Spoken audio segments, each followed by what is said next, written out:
대피소에서 벌어지는 성땡땡과 절도, 유언 비어 등 일본 뉴스. 새해 첫날 발생한 일본 노토반도의 진도 7 지진은 큰 피해를 가져왔습니다. 설상가상으로 폭설까지 겹쳐 재해를 당한 주민들을 더 힘들게 하고 있습니다. 지진이 발생한 지 수일이 지났지만 경찰과 자위대에 의한 수색과 구조 활동은 계속되고 있고 주민들은 계속되는 여진의 두려움으로 대피소 생활을 할 수밖에 없습니다. 이런 가운데 단전단수에 와이파이조차 들어오지 않는 불편한 생활을 하는 주민들의 불안을 부추기는 비열한 행위가 문제가 되고 있습니다. SNS에는 대피소에서 여성과 어린이의 프라이버시와 위생면에서 배려와 주의를 당부하는 목소리가 잇따르고 있습니다. 이 중에는 2011년 동일본 대지진과 2016년 구마모토 지진 등의 재난 경험자로부터 대피소에서 훔쳐보기나 폭력 등의 성피해를 우려하는 목소리도 많습니다. 그래서인지 여성이 재해지 대피소에서 조심할 사항이라는 안내문이 주목받고 있습니다.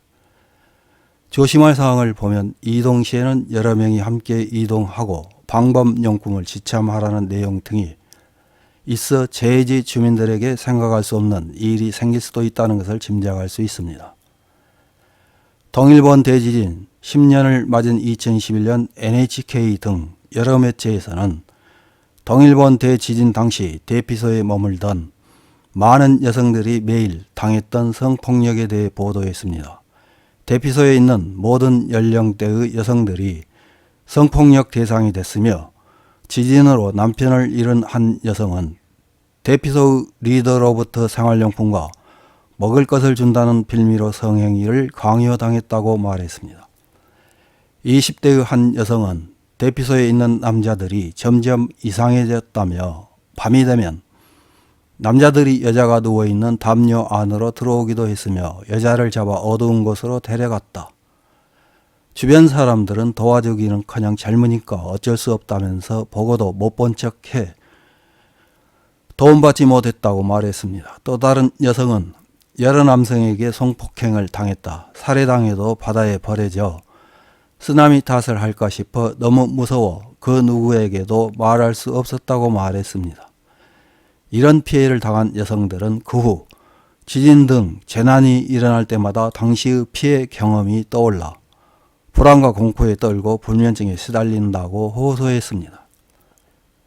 재난지역에서는 절도 사건도 발생합니다. 1월 5일 지진이 발생한 이시카와현 경찰에서는 자원봉사하러 온 21세 남자 대학생이 빈집에 들어가 시가 3,000엔 상당의 고급 밑강 6개를 훔쳐 현장에서 절도와 주거 침입 혐의로 체포했다고 발표했습니다.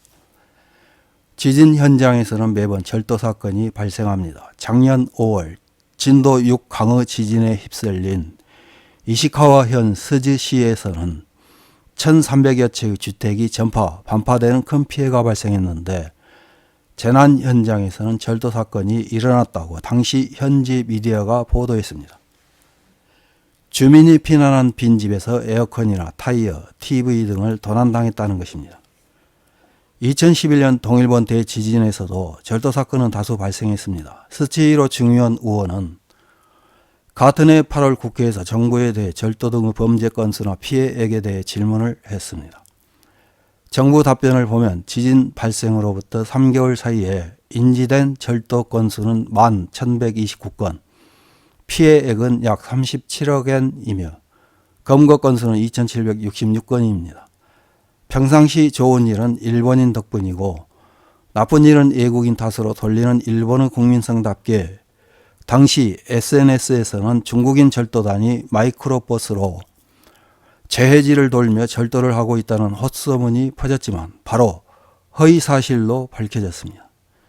이렇게 큰 지진이 발생할 때마다 흉흉한 민심을 돌리기 위해 퍼뜨리는 헛소문으로 인해 가장 큰 피해를 불러온 것이 바로 관동 대지진입니다. 1923년 9월 1일 진도 7.9 강진이 도쿄와 관동 일대를 강타해 수많은 이재민과 사상자가 발생하고 많은 재산 피해를 입었습니다.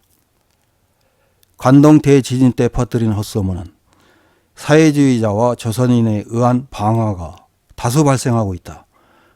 조선인이 우물에 독을 탔다, 조선인이 폭동을 일으켰다 등입니다. 이런 헛소문에 근거해 일본인들은 자경단을 조직해 조선인들을 무차별적으로 학살했습니다.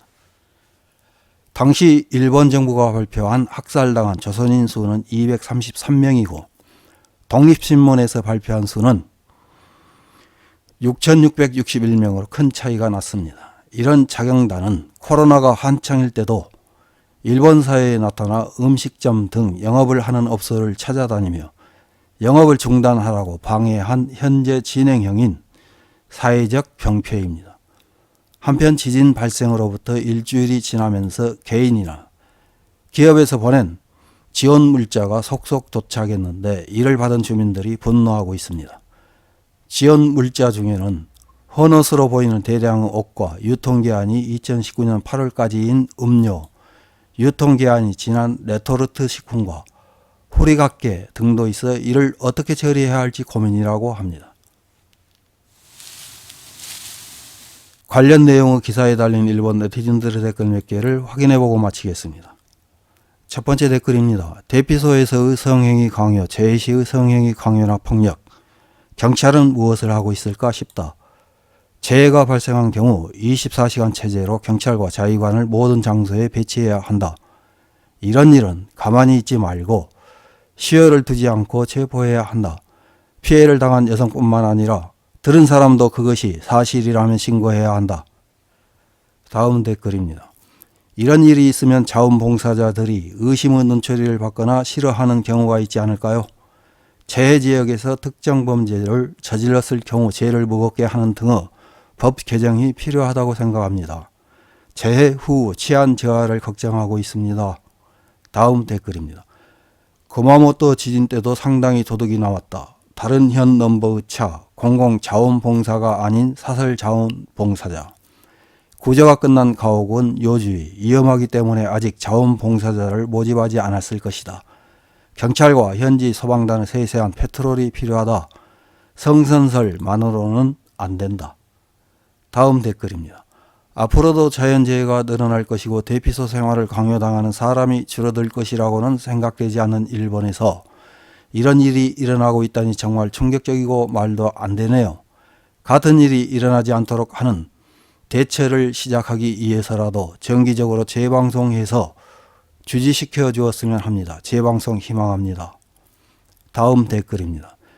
기사를 읽고 같은 여성으로서 매우 충격을 받았습니다. 이런 사태를 절대 반복하지 않기 위해서라도 여성이 안심하고 지낼 수 있는 장소나 상담소를 반드시 확보해야 합니다.